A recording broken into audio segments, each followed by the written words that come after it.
Hello, hello, hello. All right, good. We're live. We're live and we're here on this 5th of July. It's good to see everybody. I hope you've been enjoying your holiday so far. And hopefully you've been getting some time off or got some time off. And if you haven't, hopefully you refresh over the weekend. But I've got some stuff to share today. Want to go on and get with it. So about 146 here. Want to get on and get with it. And today I want to talk to you about the subject of schizophrenia.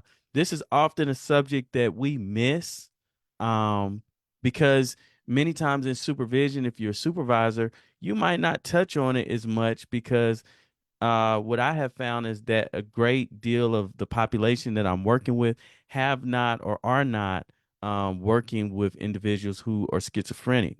Um, and so sometimes we can just overlook the importance of understanding the signs. And so there's some signs I want you to think about if you if you was treating somebody with schizophrenia, um, what are the signs of schizophrenia that come to your mind?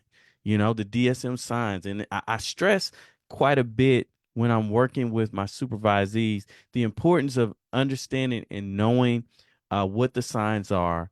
Sometimes, like let's just say, for instance, that you saw someone who and we'll go over this case, but had a heavy coat on and it's just kind of talking out of their head and things like that. And for you as a clinician, you're saying that person probably has schizophrenia.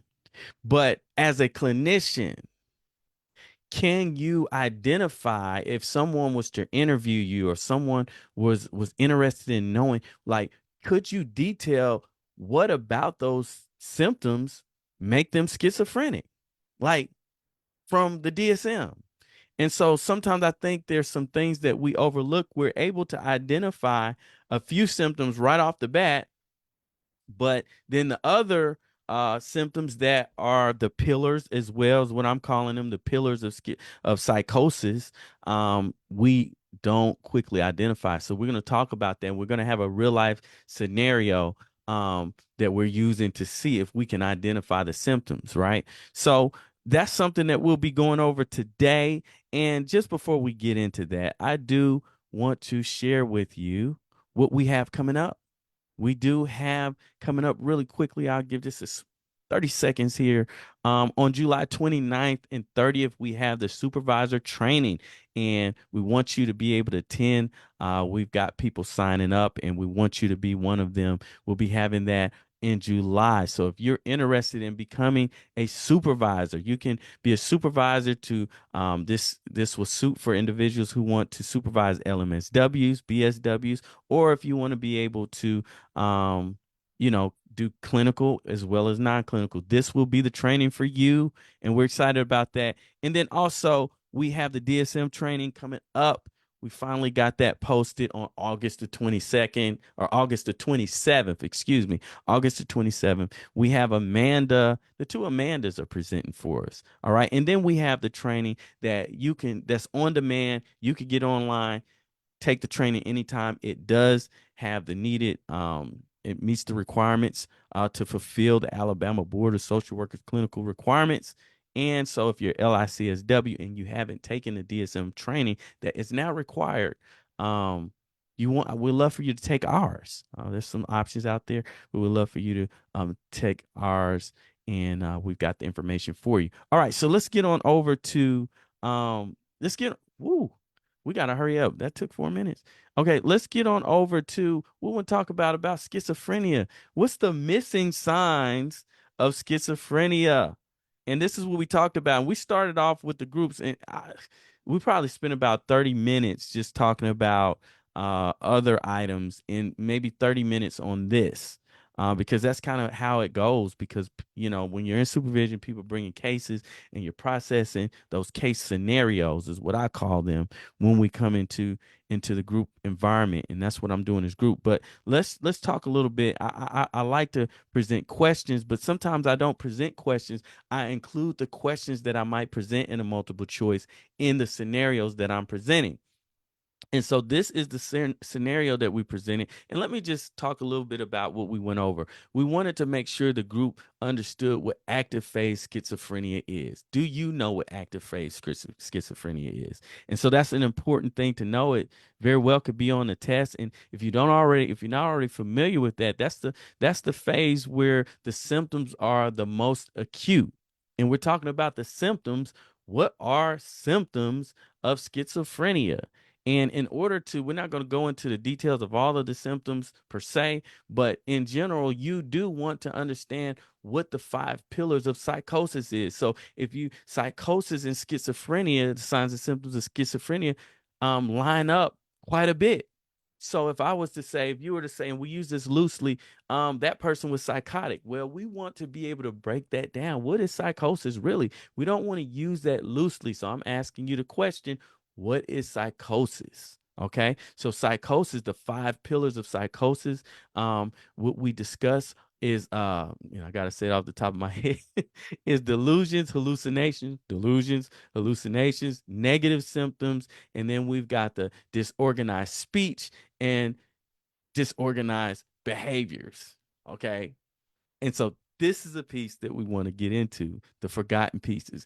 Usually, when we're talking about schizophrenia or something like that, we are familiar with delusions and what hallucinations are, but are we familiar with what negative symptoms are and the rest of them? We're going to get to that. The 5 pillars, right? 5 pillars of psychosis. When we're talking about schizophrenia, you need to know those 5 pillars because at least what, two of them, I believe, 2 out of the 3 are required.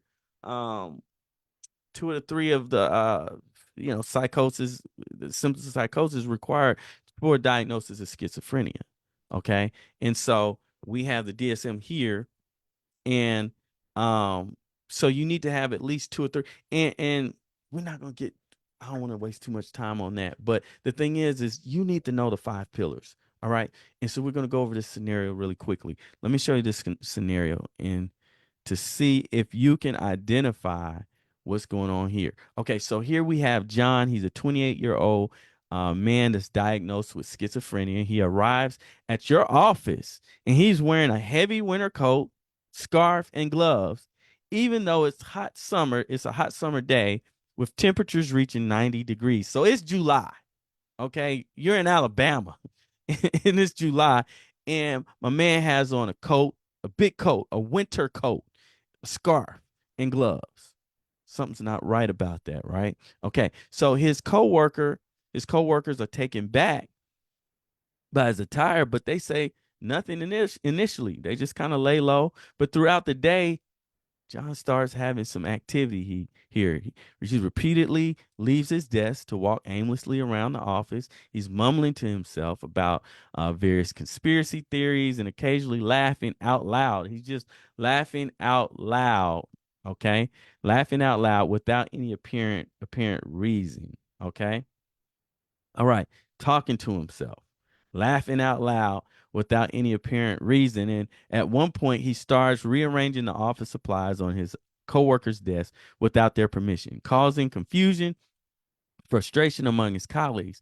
When his manager asks him to stop, John reacts with anger, yelling about the office being controlled by invisible forces and accusing his manager of spying on him. He's unpredictable and inappropriate. His unpredictable and inappropriate behaviors disrupt the workflow and creates a tense atmosphere in the office. Okay. So I want you to look through this. I want you to look through this and see if you can identify um, any symptoms here of schizophrenia. See if you can identify any symptoms of schizophrenia. I'm laughing because it never fails that each time I lose a window of notes somewhere, and I don't know if it's gonna come back or not, but it's just par for the course. Um, so that's why I gotta kind of notice stuff. So I want you to think about what signs of schizophrenia that you're taking from this, right? Um, and so let's go on and kind of narrow that down. Let's narrow that down while my notes are trying to populate here, which they probably won't. Um, Give me 1 second, y'all, because I only have but so much time here. All right. And so let's just, while I'm pulling that up, let's just go with what we see here. Um, 28-year-old man diagnosed with schizophrenia. He arrives to the office wearing he's arrives to the office wearing a heavy winter scarf. Okay. A heavy winter scarf and coat, and it's hot outside. So right there, that's telling us something about his behaviors. Okay. I had more details on that, but we're just gonna have to sum it up because my stuff is it's gone. It's gone. As usual, it some way it slips out and it's gone. And so uh unusual behaviors. So this is the thing. On these pillars, sometimes with schizophrenia, we miss the last three. So when we talk about negative symptoms, and this is why you just got to keep repeating this in supervision. You got to keep repeating it. We got to keep repeating it as clinicians. Okay, what are some of the negative symptoms of schizophrenia? Now, sometimes that's when things kind of it gets quiet. Delusions and hallucinations, we know, but when it comes to negative symptoms, what are the negative symptoms? And we've talked about this here, but some of the negative symptoms are, and I like to use this mnemonic, and I don't know if I'll be able to pull it up, but it's plant. And basically we have when we're having schizophrenic symptoms, negative symptoms, usually that means that we're not doing something that we normally might do. So apathy, the A for apathy represents without. So apathy, I think, is more so feeling or without feeling, emotion, not a lot of emotion. So we see that in negative symptoms of schizophrenia. So the mnemonic is plant. So this I'm just going to, and I can't really, because I don't have my notes, can't break it down the way I want to. But if we have plant, we have apathy, really right here, that would be A, apathy. Okay. Okay. And then we have A, which means without, logia. That means speech, logia. And a lot of this is Greek, poverty of speech. So then we have the P and the L for plant. And then we have, I always mix the A's up. We have A, which represents, we'll come back to that one. And then we have N, I'm live. And we have that represents anhedonia. And I don't know if how many are familiar with anhedonia, if I can spell it. Anhedonia. Probably spelling it wrong. Don't have time. Um, but usually that anhedonia is pleasure. So you might see someone having a lack of pleasure. Okay, so that's for the end.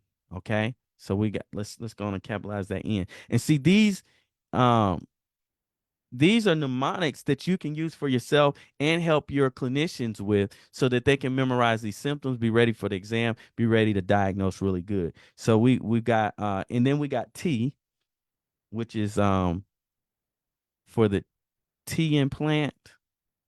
That is attention, attentional. That's not Greek. So they may have some attentional deficits.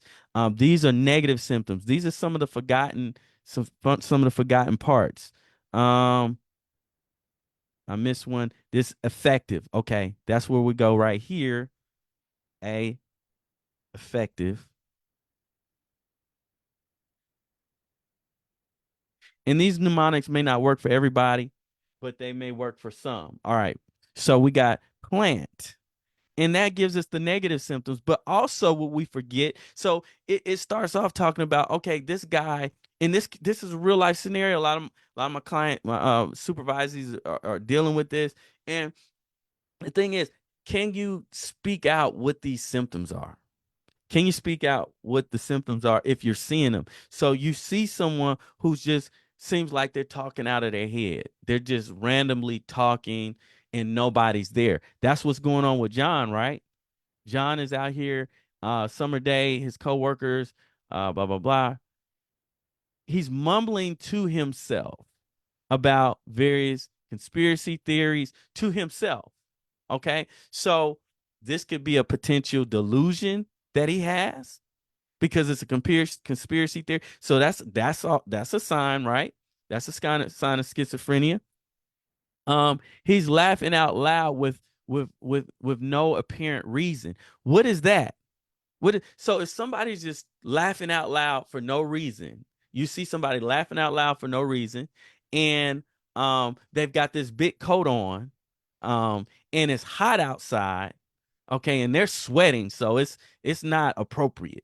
Like they're sweating profusely, but they've got the big coat, big winter coat on. And then you say, "Oh man, they're probably schizophrenic." Why? Why? What aspect of schizophrenia is this person existing? And so this is where we get challenged to know the answers to that. And this is where I'm saying the lost part for some of us. Some of you all's programs that might have went through this real clear. We got delusions and hallucinations most of the time, but this other stuff, not so much so. So this is an example of what is called disorganized behavior. In other words, there's bizarre behaviors. There's behaviors that are purposeless. They don't really make sense. They're inappropriate. Okay. And so here we have some inappropriate behaviors that just don't match up. He's wearing this stuff. And then he's laughing and mumbling to himself. These are odd, bizarre behaviors that fall on. So this means just in itself, if you see this potentially is a expression or a symptom of psychosis. Okay, that in itself, there's 5 different pillars. We've got disorganized behavior. That in itself many times can render an admission, especially if it's really strong, if we're in active phase. Because when they go to the hospital, what are the conditions generally for an admission on the psychiatric unit? Now, mind you, some people run like this baseline, but I'm saying like this is just something new, okay? Uh, and so you have to be a danger to yourself or others. John's not showing that, but he's showing a lot of bizarre things going on, and it looks like that he has some bizarre behaviors. And what I do is show video of each of these situations. I try to. What does it look like seeing someone who has active phase schizophrenia, who is actively having disorganized behavior? Okay, things like that. Also, another one of the lost pieces is what? Disorganized speech. What is disorganized speech? And I don't know if we captured that with John here, but disorganized speech is many times when we're using word salad, okay? And we're kind of just talking out of our heads to the standpoint of like I'm saying, hey, yeah, my name is John, and yesterday I was at my mom's house, but then it's hot outside. No, but I'm cold. But then I was cleaning up yesterday in Walmart, and then the sky is blue, and so I'm just all over the place. Okay, that's a sign that we have some disorganized speech, which is also a symptom of psychosis. So these are all symptoms that sometimes can get us an admission, although getting an admission to psych is a whole nother conversation, but something that we need to know. So in this situation, we can see that John is having some active phase symptoms. And so this is a question I asked. What if John was only having these symptoms for like approximately 2 months, right? If he was having these symptoms for 2 months, could he be considered to have schizophrenia? And the answer to that is he could be considered, but the answer is actually no, based on the information we have. Based on the information we have, he may fit into the category of like maybe a brief psychotic episode or brief psychotic disorder, which symptoms really in that situation is at least I think for 30 days or so. For 30 days or so. But more than likely, it may not even be that. More than likely, it's a potential that he could have schizophrenia, but how long would the symptoms have to be present in order for us to give him a firm diagnosis of schizophrenia? That's how you challenge the group. Okay. And you could put that in multiple choice, format or what have you. But the answer is 6 months.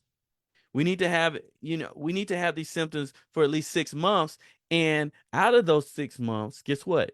We need to have at least 1 month where we're showing at least two of the 5 pillars of psychosis. Okay. And we just named them. We need to be showing at least two of the 5, right? And out of those 2 of the 5, we definitely need to be showing for at least a month period delusions, hallucinations, or negative symptoms, right? I'm sorry, delusions, hallucinations, or disorganized speech, I believe. Disorganized speech. So we need to have at least those spanning within that time frame. Let me check my notes right here just to be clear, because I actually mix them up sometimes myself. In a 6 month period, 1 month symptoms for we should be meeting for criteria A. At least one of these must be present of the first 3: delusions, hallucinations, disorganized speech. Okay, for 1 month period. Okay. So you can have the others, but you need to at least have those 3. All right. And sorry, I wasn't so clear with that. But this is kind of what we went over. I think these things are important to know. Again, you can organize things in a way that works best for you when you're doing the educating, right? But I think that it's good to know these 5 pillars of psychosis. Get those, find a way to help them to be able to memorize those things. And then that helps us to be better able to diagnose number one, what psychosis is, but also what schizophrenia is as well. And we just take it from there. All right. I hope this has been helpful. We're going to go on and sign off. Y'all take care and have a blessed rest of the day and a good weekend. And we'll see y'all again next week. All right. Bye-bye.